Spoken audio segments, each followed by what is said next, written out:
મિત્રો હું પ્રયત્કર કાનડિયા મિત્રો હું પહોંચી ગયો છું ગામમાં.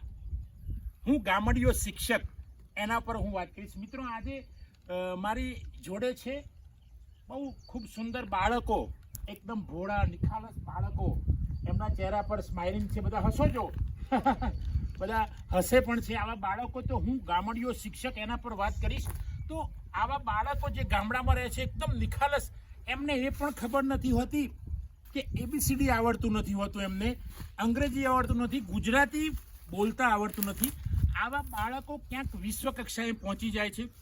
એવા તો ઘણા દાખલાઓ છે કે ધારો કે આપણે ગામડામાં રહેતા હોઈએ છીએ તો અંગ્રેજીમાં એક બેગ ઉપર, હું નાનો હતો, મારા ફાધર શિક્ષક હતા, એક બેગ ઉપર લખેલું નેશનલ, તે નેશનલ વાંચતા મને આવડતું નહીં. ત્યારે હું નટીઓનલ વાંચતો હતો.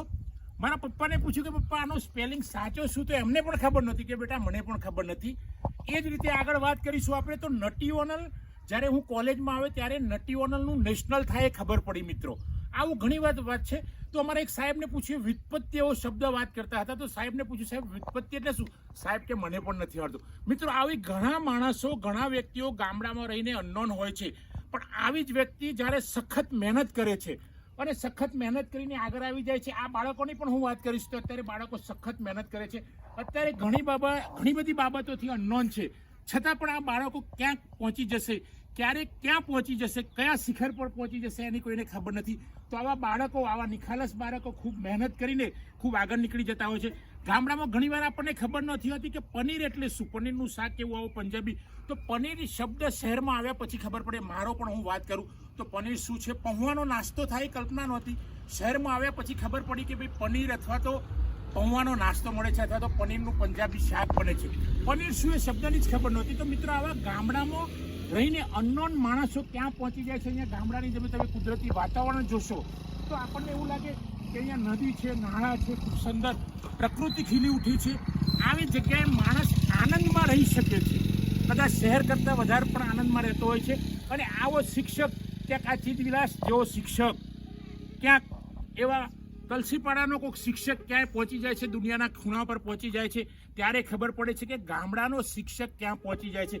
ગામડાનો શિક્ષક ડુંગર ઉપર લાકડા લેવા જાય છે, ક્યાંક ડુંગર ગામમાં નથી હોતા, તે ઉકરડામાં પહોંચી જાય છે મારા જેવો યુવાન, અને ત્યાંથી ઉકરડામાંથી ડોકા વીણે છે, સાંઠીઓ વીણે છે, અને માને એ સાંઠીઓ લઈને આપે છે, અને મા ચૂલામાં સળગાવે છે.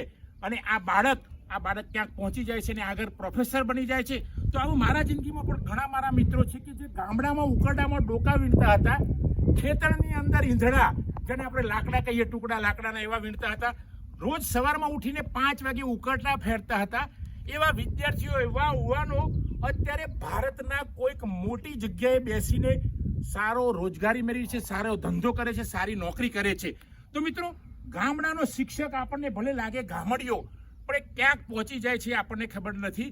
લોહનીપાડી સ્કૂલમાં અત્યારે હાલ ઊભો છું. તો લોહનીપાડાના બાળકો આપણને લાગે છે એકદમ કોમળ, નિખાલસ, એમને કંઈ આવડતું નથી, અનનોન છે એવું લાગે છે, પણ એવું નથી. મિત્રો અહીંયા જો સામે જાય છે કિયા જેવી ગાડી પણ જાય છે, અને કિયા ગાડી અને એ સ્વામિનારાયણ ભગવાન જેવા મહારાજ પણ અહીંયાથી નીકળતા હોય છે. અને એવા ગામમાં હું ઊભો છું ત્યારે મને મારું ગામ ગઢા યાદ આવી જાય છે. અને ગઢામાં હું જોઉં છું તો ગઢામાં હું રહેતો હતો ત્યારે મારી ફિયાન્સીને એકવાર કીધું કે આપણા મમ્મી પપ્પા જે રૂમમાં હોય ત્યાં નોક કર્યા વગર જવાય નહીં. તો મારા ફિયાન્સીએ મને કીધું કે નોક એટલે શું. એ વખતે મને નોકની ખબર નથી. નોક એટલે મેં કીધું તારી બેનપણી એવું સમજતી હશે, એવું કહેવા માગતી હશે કે નોક એટલે લોક કરવું. તો મારી ફિયાન્સીએ કીધું કે ના એવું નથી, નોક કરવું એવું નહીં, નોકનો અર્થ શું. તો ફિયાન્સીએ મને પૂછ્યું તો નોકનો અર્થ આવડતો નહોતો. પછી મેં ડિક્શનરીમાં ઘણા વર્ષો પછી જોયું કે નોક એટલે નોકિંગ કરવું, એટલે ખખડાવવું. મિત્રો આવી ઘણી બાબતો આપણને ગામડામાં રહ્યા પછી ખબર નથી પડતી. ગામડામાં આપણો ઉછળ થયો હોય તો આપણને ખબર નથી પડતી. પણ આવી જ દીકરીઓ, આમાં ગામડાના લોહનીપાડા જેવા, ગઢા ગામ જેવા નાનકડા ગામના બાળકો ક્યાં પહોંચી જાય છે? પરદેશમાં પહોંચી જાય છે.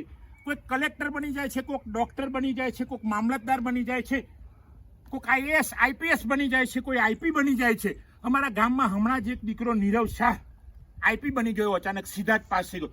અમારા ગામનો એક ગામના ગઢામાંથી શિક્ષકનો એક દીકરો, શિક્ષકનો પૌત્ર દિગ્વિલાસ, એણે યોગની અંદર JRF પાસ કરી દીધી.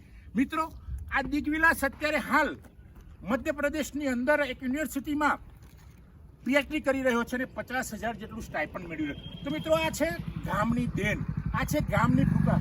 આવા ગામડાઓ આપણને કુદરતી વાતાવરણ લાગે છે એ શહેરમાં આપણને જોવા નથી મળતા. શહેરના સહેલાણીઓ અહીંયા પ્રવાસ કરવા આવે છે અને જુએ છે ત્યારે એમને ખબર પડે છે અને કોઈ ગામડાનો મારા જેવો શિક્ષક અથવા તો ચીડવિલાસ જેવો શિક્ષક કહે છે કે હું આ ગામનો વતની છું અથવા તો આ ગામમાં મેં નોકરી કરી છે, ત્યારે પેલા શહેરવાળાને ખબર પડે છે કે આવા પછાત ગામમાંથી આ શિક્ષક ક્યાં પહોંચી જાય છે.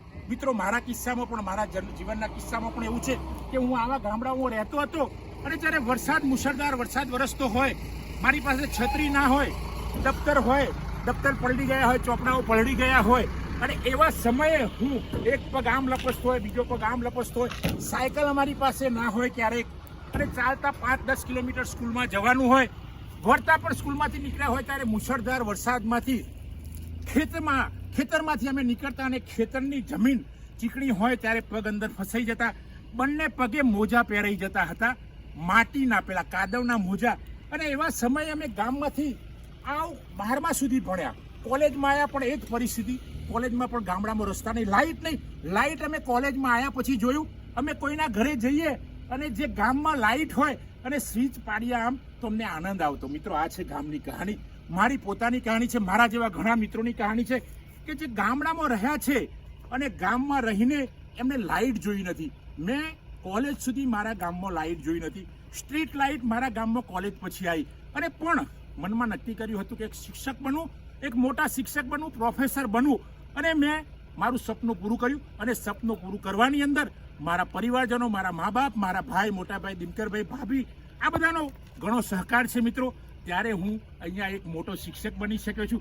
મોટો એટલે કોલેજના સંદર્ભમાં મોટો એટલે મહાનની તરીકે નથી કહેતો, પણ ગુજરાત વિદ્યાપીઠ જેવી સંસ્થામાં લાઇબ્રેરી એન્ડ ઇન્ફોર્મેશન સાયન્સ ડિપાર્ટમેન્ટમાં હું પ્રોફેસર તરીકે, અધ્યક્ષ તરીકે સેવા બજાવું છું અને ત્યાં MLISCનો કોર્સ ચાલે છે અને ઘણા બધા ભારતભરના વિદ્યાર્થીઓ અહીંયા ભણવા આવે છે. એમાં ખાસ કરીને ગુજરાતના આદિવાસી એરિયાના જુદા જુદા એરિયામાંથી MLISC કરીને સારી રોજગારી મેળવે છે. ત્યારે મને આનંદ થાય છે. આજે હું લોહનીપાડામાં ઊભો છું ત્યારે મારું ગામ યાદ આવે છે, ગઢા ગામ યાદ આવે છે અને હું આનંદ વિભોર થઈ ગયો છું કે હું લોહનીપાડામાં ઊભો રહીને મારા ગામના મિત્રોને યાદ કરું છું, મારા ગામના માણસોને યાદ કરું છું. અને હું ગામના ડોકા વીણતો, સાઠીઓ વીણતો, ઉકળતા ફેરતો શિક્ષક આજે હું ગુજરાત વિદ્યાપીઠ જેવી માની સંસ્થામાં, નામી સંસ્થામાં, પ્રતિષ્ઠિત સંસ્થામાં, ગાંધી સ્થાપિત સંસ્થામાં નોકરી કરું છું. એનો મને ખૂબ આનંદ છે. મિત્રો થેન્ક યુ, આભાર, જય હિન્દ, વંદન, બાય બાય.